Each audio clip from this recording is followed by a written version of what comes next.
All right, guys. So today I'm joined by Sijara Eubanks, a UFC Flyweight, who will be actually, kicking off 2023 for us. She's the first fight of the night and the first fight of the year for the UFC at UFC Fight Night on January 14th. She takes on Priscila Cachoeira in a very exciting matchup, just a few days away, actually. So how's everything going? Going pretty good. We're out here in Vegas. I'm in my hotel room now, sort of relaxing between sessions. Getting really geared up and excited for Saturday night. That's good to hear, honestly, because anytime you feel good, anytime the mind's right, the body's right, going into a fight right, it can only mean that you're looking for a great performance, right? Yeah, absolutely, man. You want to get that great performance every time I step out there and I'm trying to perform my best. And right now my body is cooperating, and I'm looking forward to a good performance. 100%. Now, look, once upon a time, right, you said, I hate these big gaps between fights, right? So how does it feel now? You took about, it was about 13-month gap, right? How does it feel now? Was it a bit frustrating to not be able to get in there this past year? I mean, it was. I just kind of got used to it finally. I think my career's been riddled with opponent changes and last minute pushbacks. I just kind of got used to it. By the time I had two fights delayed last year, I was like, this is just like par for the course kind of for me by now.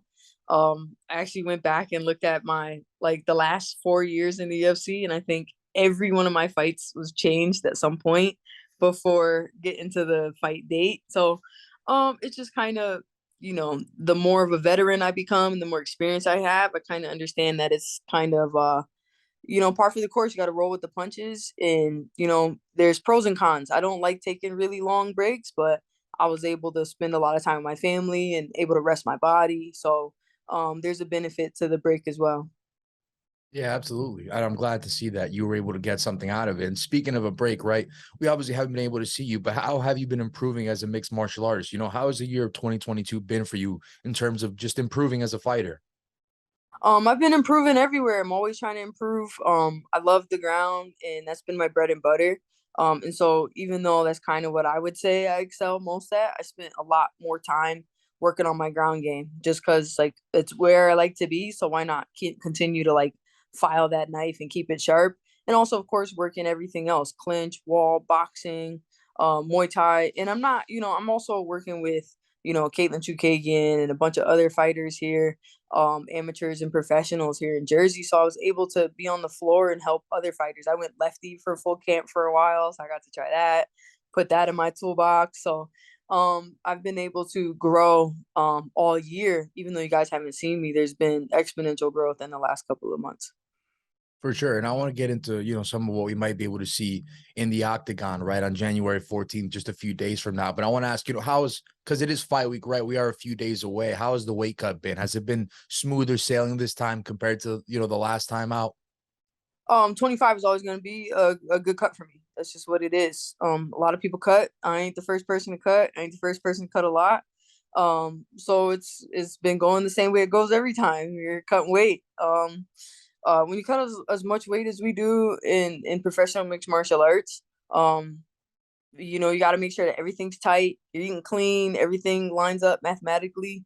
And if anything is off by a little bit, that you'll see on the scale. So I've done everything I had to do with my diet. I'm doing everything I have to do with my workout. And as long as my body continues to cooperate the rest of the week, we should be good. So just praying for a healthy cut. And, God willing, we'll hit 126.0 on Friday morning, and we'll be able to rock and roll on Saturday. And the thing about females, which, I don't think it's a lot of, personally, I don't think it'll ever happen in my career, but I don't think people really understand how big of a cut females have to make versus guys. Guys have every 10 pounds and so do females, but there's a reason men are, I personally think women should probably have weight classes like every 5 to 6 pounds, but that's in the future. I can't sit up here and think about that too much. But the 35-pound division is just too big. I'm never gonna make 115. 25 is where it's at. And I'm a big 25er. I gotta make the cut. So every camp, every year, I'm making sure my diet is clean. I've worked with multiple nutritionists before. I'm working, to do everything right. That's just what it is. So obviously, this isn't even the thing, but if there was like a 130 division, would you say that that would I'd be be like all ideal over for that you? shit. I'd be all over a fucking 130 division. I'd be all Yeah. over it. Cause I make 130, no problem. It's the last five that hurt. And I'm telling you, I've worked with the PI, working with Tyler. I've worked with a lot of really professional, really good nutritionist over the past couple of years. And I mean, 15 pounds on fight week is 15 pounds on fight week. Who are you working with? Right, for sure. Yeah. Now, look, I think the last time we spoke, right, we talked about the fact that you faced a lot of top opponents, right, throughout your career, right? Like I think the names speak for themselves. Do you think Priscilla is going to be up there with all of them in terms of skill level? Like, are you anticipating as tough a fight as any? I'm always anticipating a tough fight. This is the UFC. Like, you just gotta assume that every girl's gonna be tough. She's got a great record. She's been in some tough fights, so we're taking it very seriously. We're gonna treat her like she's everyone else. Every one of my opponents, I treat them like they're all tough and they're all scary and they're all coming to kill me because they all are coming to take my head off. So it doesn't matter. Her record doesn't matter. What I think of her skill set, what everyone else thinks, it doesn't matter. She's coming into the octagon to fight me. So I got to do what I got to do to be prepared and put my best foot forward and take her out before she tries to take me out. So yeah, I treat Priscilla just as seriously as I do any one of my ranked or non-ranked opponents in the past. Next fight's always the most important one. That's kind of like it's kind of like the common denominator in every fighter. That's what they say. But I mean, how could it not be, right? Like you kind of have to be in the moment for this. It's a very like Yeah, present sport, right? Like you can't look ahead very. in the sport. Like in football, you get like a bye week, right? Like let's look ahead 2 games. You know what I mean? In Like you football, guys you can't got to do that. plan. If I lose this one and the other guy loses that one, and then Yeah. you can afford to take a few L's throughout the season. Yeah, this ain't the sport for that. And everybody who participates in MMA knows like any night could be anybody's night. It just takes there's a gazillion ways to win out there, and anybody can get their hand raised. So you really do as fighters, we know better than anybody else, like to take our opponents seriously. So I'm here to do the same. 100%. Now, obviously when a fight gets to the ground, your skills, like it goes without saying, we know what you could do on the ground. You're very credentialed and you've got a lot of experience in your fights, right?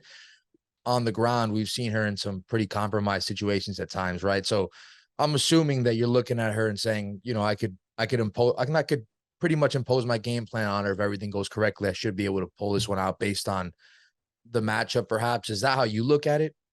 Look, I try to take every last girl down. I don't care who you put in front of me. That's the game plan for all these girls out here.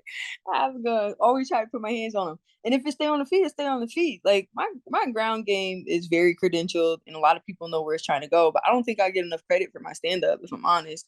Like a lot, like the vast majority of my fights are on the feet, and I'm throwing per clip. I'm outpacing many of my opponents and many of the girls in the division. So I think on the feet, I'm comfortable with whoever on the feet too. So my goal is to win the fight versus Priscilla. Obviously, I love being on the ground and I'm trying to get all my fights there. So for her, yeah, we can try to put her on her back just like everybody else. When we on the feet, she gonna get the hands just like everybody else too. And I don't think you've ever been stopped, right? Like, no, right? Yes, I have. I got stopped last year. Oh, but that was recently then, because I'm thinking about like the Yes, no, that was the totality of your first stop of my career and career. like, Yeah, that was yeah, the first stop of my career. Yeah. yeah. Last year, my last fight out. That was the first one of my career. Yeah. Yeah, because throughout your career, like that's kind of what I was thought. I was like, yeah, I don't know if she's ever been finished, honestly. It's Yeah, always I've been like, never been submitted either, but I'll take that one. That's still a feather in my cap. oh yeah, for sure. And that one already goes without saying, but I'm saying like besides recently, which was like a body shot, which could happen, like you've never like it's not like you've ever been like just straight up knocked out or anything like that. You know what I mean? It's never happened to you either. So to say that like, No. oh, she has bad striking or whatever. And I didn't Yeah. know that. That's interesting that you think your striking's kind of slept on. So do you think this could be like a fight where you kind of show people what you got We'll see for the how it striking goes. specifically? No, we'll see how it goes. I just think, look, if you watch my fights, I strike in the takedowns. And I Right. just think, a lot of people, because I finish so many fights on the ground, because I'm getting to the ground so much and I'm dominant there, I just think in general, people chalk me up as just a grappler. I just think in general, it's my striking that helps me set up my takedowns. But Right. I don't per se like I don't see this fight going any other way than where I wanted to go and get my hand raised. Like if we're on the feet, I believe I can beat Priscilla on the feet. And if we go to the ground, I believe I can beat her on the ground. So Right. that's just what I believe. So I'm not gonna stand up and turn it in, like I'm not one of them fighters either. It's like, oh, let's put on a show. No, I don't think so. No, we're not gonna do anything just to entertain. I'm gonna do what I have to do to win. So, and I believe my best chances versus anybody is on the ground. So that's where we're gonna try to go. And that's it. Yeah, I guess I was just kind of curious to your thoughts on that because you kind of did say that you felt like your striking was a little slept No, I on. So I think was like, oh, no, maybe. It is. No, that doesn't mean Yeah. I'm gonna But of stand up course the game here. plan's a game plan. Yeah. Yeah, I get what you're saying Yeah, 100. yeah, I ain't gonna Yeah. pull no what's the other guy? I ain't gonna pull no Michael Chandler or stand on my Right. feet unnecessarily either. Yeah. Like Yeah. trust me, if an opening is there for a takedown, I'm gonna take it. Yeah. Yeah. For sure. And I wouldn't expect anything less based on what you're telling me, honestly. So, and that's how it is, right? That's pretty much what you got to do, right? In MMA, you kind of have to have a game plan and impose it, right? Look at great fighters like Khabib, GSP, John Jones. They all have great game plans and they impose it, right? So speaking of wrestling, right? We brought it up a few times, right? Do you think you're like the highest level she's ever faced in terms of that, the wrestling? You think she's ever faced someone? You think anyone's ever gotten a hold of her with the skill that you do on the ground? I'm not sure. I mean, she's fought Valentina, she fought Jillian Robertson. Jillian's a really decorated grappler as well. She's really good on the ground. Valentina's not considered a grappler, but she's not no slouch on the ground either. Valentina finishes a lot of her fights on the ground. So, um, I don't know. I didn't really Because you're definitely measure. one of the for me, you're definitely by far one of the better wrestlers she's faced in her career. But that's just Yeah, my opinion. You know what I'm saying? That's yeah. why I'm I'll asking. take it. I'll take it. I like to, I looked at some of her other fights. It's hard for me to say like, oh, I'm the best grappler that ever lived or anything like that. But yeah, I'll take that. I would say like as far as pure wrestling, I don't think anybody's really like tried to wrestle her um in the way that I feel like I can chain my shots together and really make it agonizing on the ground. But she has fought some other, like I think Jillian's probably the only other grappler that I would say um that she's fought, but Jillian's not really a wrestler. She's like a jujitsu player. Right. And she did have some trouble there, which is why I'm curious in this. And has there obviously you said that there was some added emphasis in the wrestling, right? Is that how it is in every training camp? Like you're always trying to like sharpen up the wrestling. You're always trying to you're always trying to sharpen up what you do best. Maybe not just wrestling, but just grappling, wrestling, that whole world. Mm-hmm. Mm-hmm. Absolutely. The more mature I come in the game, this game is about, yeah, having a game plan, having a style, having a base. And just because I've got a really good wrestling and jujitsu pedigree doesn't mean I should not continue to sharpen it. So yeah, grappling is always a big focus around my camps. And plus it's what I love the most. Like, trust me, I love being on the feet. I've got a knockout on my record. I'm really happy with that. Sometimes my coaches in sparring, I'm like on the feet and I'm like, oh, we're gonna just stand up this round, we're gonna just do like all stand up today, and I have a good time. But as we get closer to the fight, it's just important that we make sure that we're good everywhere, make sure that we can get the fight where we think we're gonna have the highest probability of winning, and for us that's on the ground. So yeah, I'm always working my grappling and wrestling and cage and stuff like that. Yeah, and it's interesting because like sometimes you'll hear some fight, and I'm not gonna say anything specifically, but they'll say like, "Oh, like my wrestling is too so good, or my striking is so good that I just work on everything else." Like I don't know if you heard a fighter say that Oh before, yeah, but I tons kind of of them. like how like you know what I mean, like that's jujitsu is your world, grappling. That's what you love to do, right? That's what you're doing before MMA, but yet you still work on it. So I can Yeah. appreciate that. Yeah. Yeah, no, I appreciate that. I do hear that all the time, and some fighters are still surprised. Like I still train in the gi like twice a week, like minimum. Like, and I came up in the gi for 8 years before I threw a punch. So, it's just part of it is also just because I love to do it. Why not continue to train it? And why not? Like look at Damian Maya. Like he's one of my favorite fighters to model after. He's a jiu-jitsu guy. And no matter who he fights, no matter what he does, no matter who, like what's on the line, Damian Maya is gonna grab you and jitsu. Like he's gonna like Yeah. that's his game plan. So I kind of admire that kind of fight style. Yeah, Um, 100%. Yeah, and I heard you mention recently, right, that this may be like the first fight where you're going into without the championship goal, right? Without the championship mind, at least immediately, right?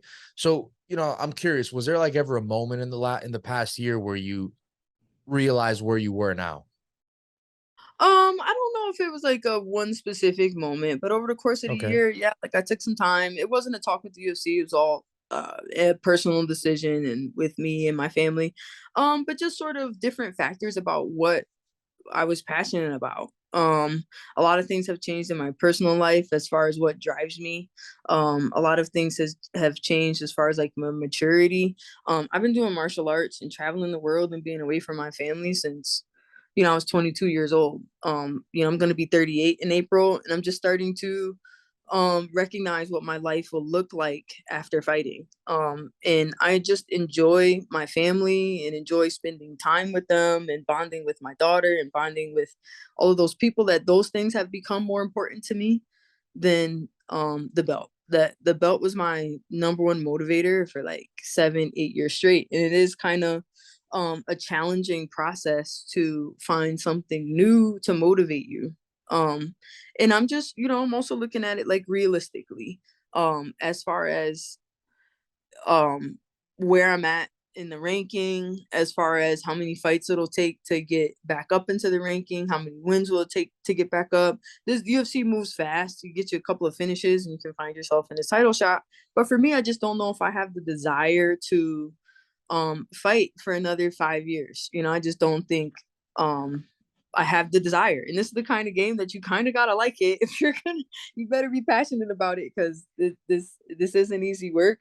And so I wanted to make sure that if I wasn't fighting for the belt, what am I fighting for? Who am I fighting for? What is my motivation? And when I was able to lock those in, then I knew I was ready to step back out here again. Yeah, for sure. And obviously, we don't know what the future holds, right? Anything can happen, right? But as far as like a fight in the future for you, right? Are you looking to like compete in front of a crowd anytime soon before you hang it up? Yes, God, Yeah, please, right. can I? Because For how many Jesus fights has it Christ. been now? I'm curious. It's been 5, 6 The fights, something entire like that. COVID. The entire COVID. I haven't fought in front of a crowd since I fought Betch Cadea in Mexico City in 2018, I think. Wow, that's What crazy. year was that? Yeah, So let's see how many 2018. fights that is. Oh, my battery's on charge. Let me plug my phone up.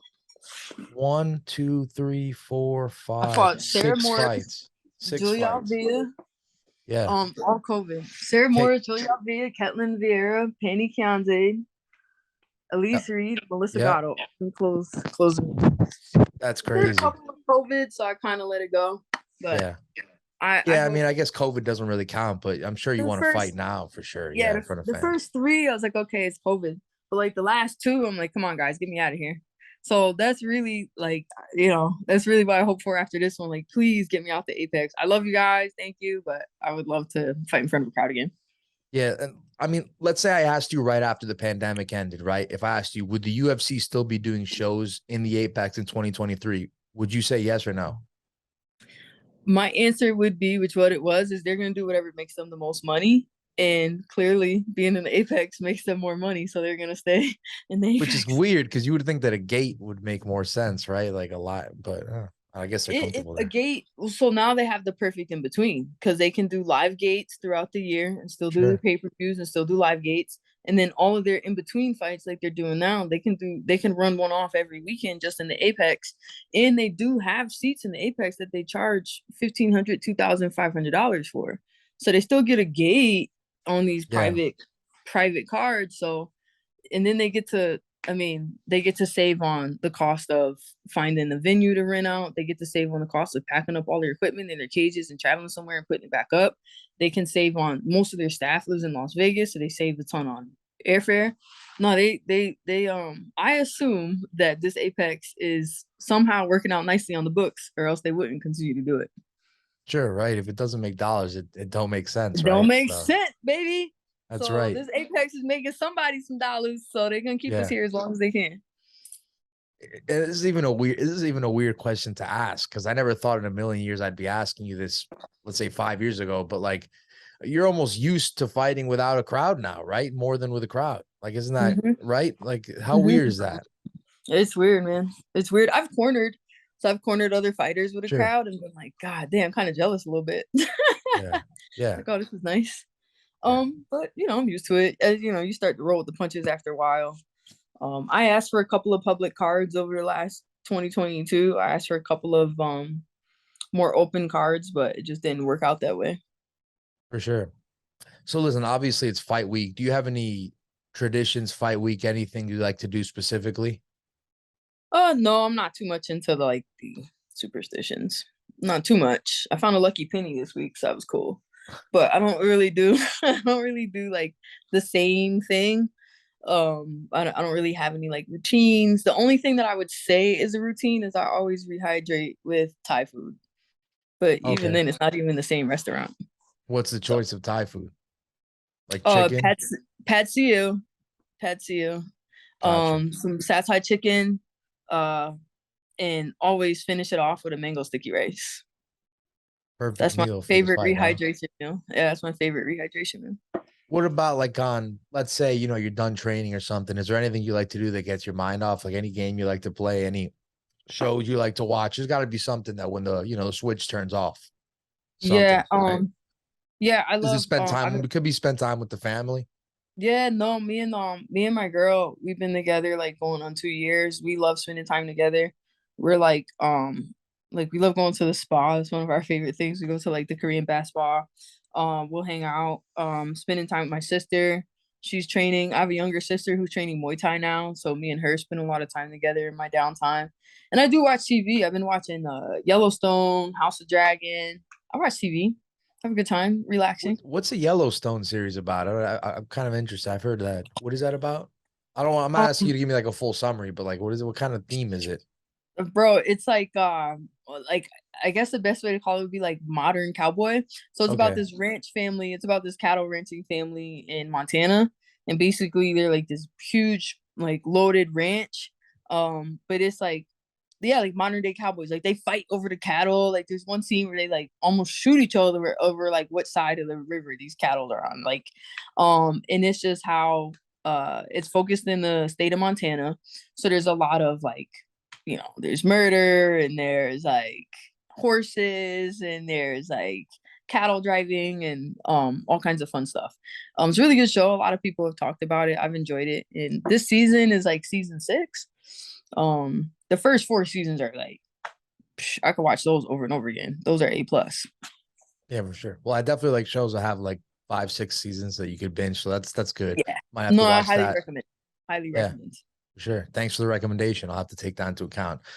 So last question. Look, regardless of the fight here on Saturday, do you have any short-term goals here in 2023 as far as MMA goes? As far as MMA goes, are you looking, or maybe even just combat sports? Are you looking to, maybe get better in a specific field? Are you looking to maybe compete more than you did recently? Like what do you have any short-term goals here in the year?